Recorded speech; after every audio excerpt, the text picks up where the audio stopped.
English গ্রামারের গুরুত্বপূর্ণ একটি রুল অ্যাজ ইফ এবং অ্যাজ দো। অ্যাজ ইফ এবং অ্যাজ দোর আগে যদি সাবজেক্ট প্লাস ভার্ব ওয়ান থাকে তাহলে পরে সাবজেক্ট প্লাস ভার্ব টু হবে। যদি আগে সাবজেক্ট প্লাস ভার্ব টু থাকে তাহলে পরে subject plus had plus verb three হবে।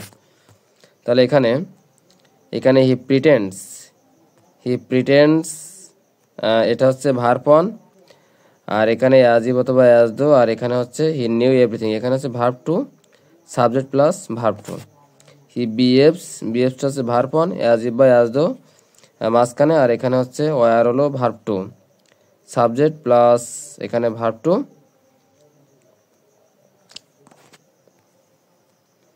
এখানে অ্যাজ ইফ অথবা অ্যাজ দো এর আগে হলো ভার্ব টু এবং পরে হচ্ছে হ্যাড প্লাস ভার্ব থ্রি। তাহলে এখানে আরেকটা গুরুত্বপূর্ণ রুল হচ্ছে যে ইট ইজ টাইমের পরে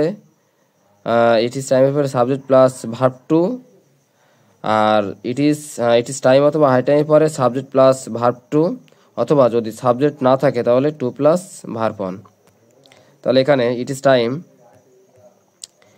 time subject plus went verb two এবং it is high time to plus ভার্বের এক নম্বর form.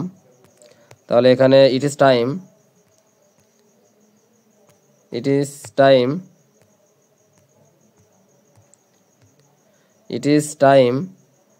Subject plus verb two.